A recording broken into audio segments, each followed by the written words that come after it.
김세라의 법률톡톡 시간입니다. 어느덧 민주주의의 꽃이라는 선거를 한 달을 앞두고 있는데요. 선거 분위기가 무르익고 있는 가운데 오늘 법률톡톡에서는 선거 운동을 할 때 어떤 점을 조심해야 하는지 선거법 위반 사례와 특히 교회 안에서 공직선거법 위반 사례는 어떤 것들이 있었는지 살펴보겠습니다. 김세라 변호사 전화로 만나봅니다. 안녕하세요. 안녕하세요. 김세라 변호사입니다. 네, 요즘 지진 소송 서류 접수가 막바지라서 정말 많이 바쁜 걸로 알고 있는데 이달 네. 말까지 꼭 해야 되는 거죠. 네, 지금 많이들 오고 계시고요. 음, 저희 법무법인의 지진 접수처에서도 매일 그 줄을 서서 네, 접수를 하실 정도로 많은 분들이 오고 계시거든요. 네, 그래서 2월 말까지 대부분의 변호사 사무실에서 접수를 받고 있으니까, 네, 그거 많이 참여를 해주시면 좋을 것 같습니다. 네. 근데 뭐 소송을 꼭 해야 되나 이렇게 생각하는 분들이 여전히 계시더라고요.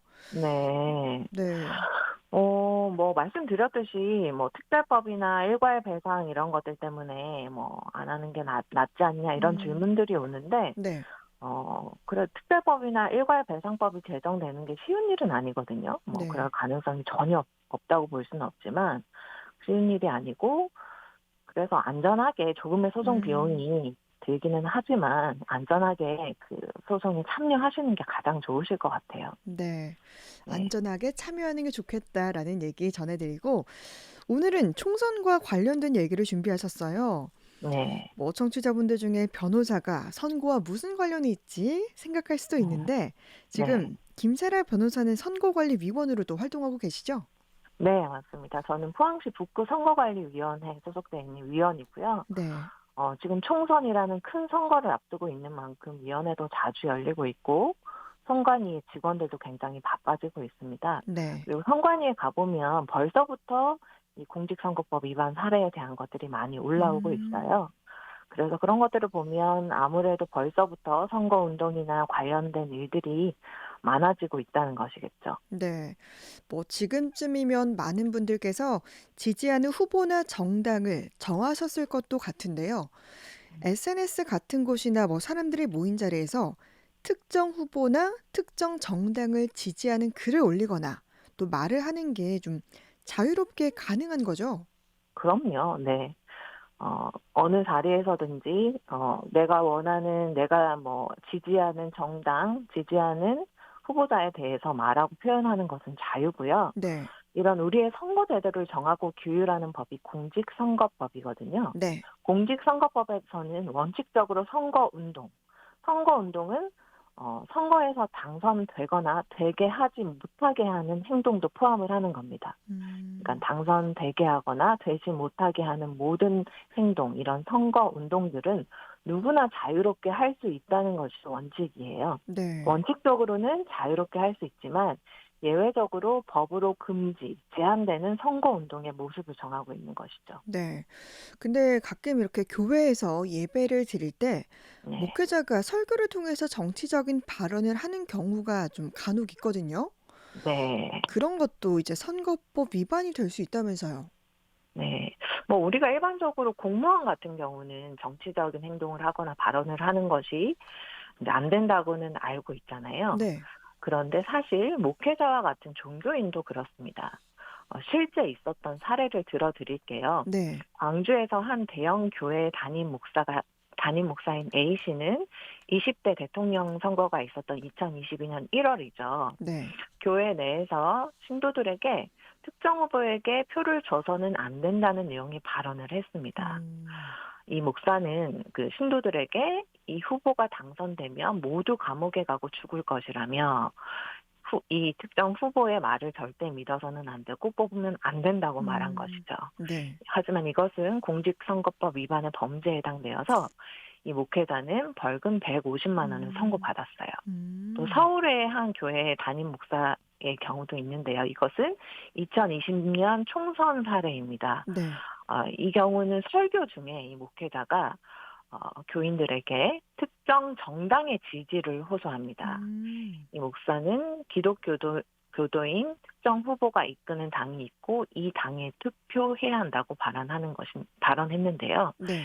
이 사례 역시 이 목회자는 공직선거법 위반이 인정이 돼서 벌금 음. 50만 원 선고받았거든요. 네. 네. 그러니까 지금 목회자와 같은 종교인도 이렇게 선거 운동을 하면 안 된다라는 거네요? 네, 맞습니다.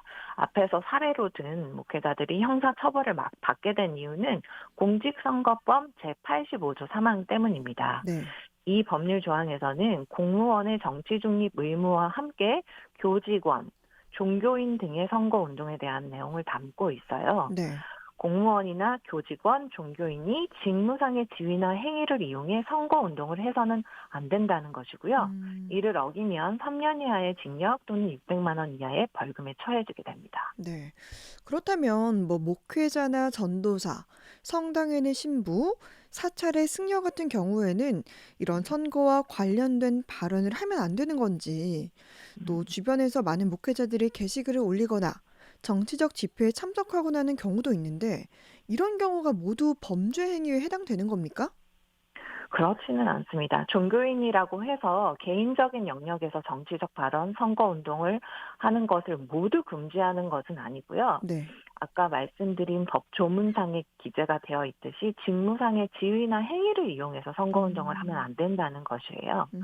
그래서 앞에 사례로 든 목회자 같은 경우는 모두 교회에서 설교할 때 또는 교회 신도들과의 만남 같은 자리에서 네. 그 목회자라는 지위를 이용해서 선거운동을 한 것이잖아요. 네. 그래서 이렇게 목사라는 직무상의 지위를 이용해 성도들에게 음. 선거운동을 하는 것이 금지된다는 것입니다. 네. 이 이제 이유를 잘 나타내고 있는 게 헌법재판소 결정이 있었어요. 음.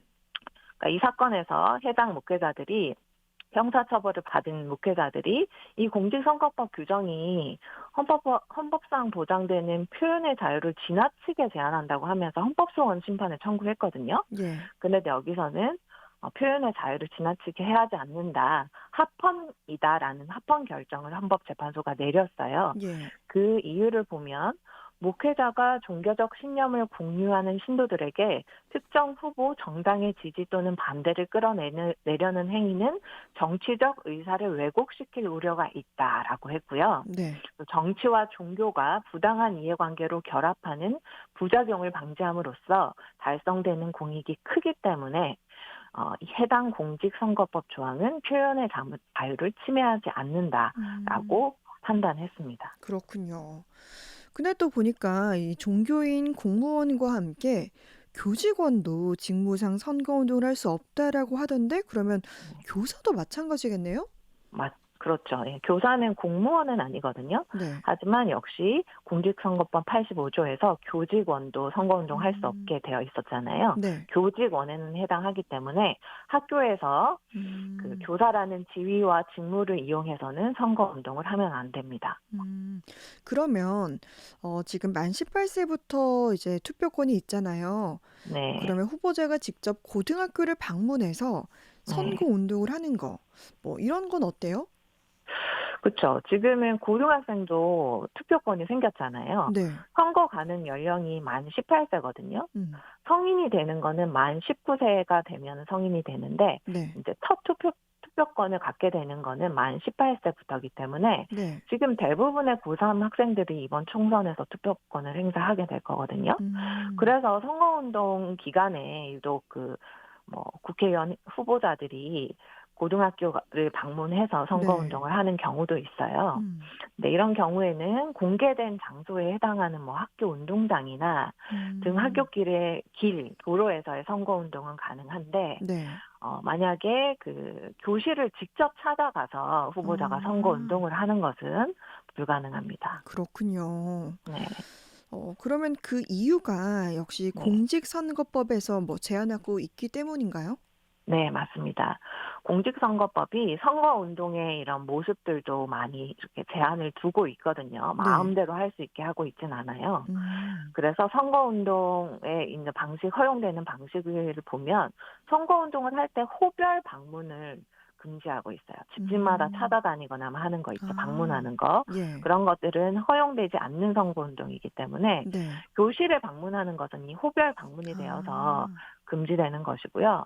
대신 이 공직선거법이 도로, 시장, 점포나 다수인이 왕래하는 공개된 장소에서의 선거운동은 가능하다고 규정을 하고 있어요. 네. 그래서 운동장이나 등하굣길 같은 그런 공개된 장소에서는 음. 후보자가 명함을 배부하거나 지지를 호소하는 것은 가능합니다. 그렇군요.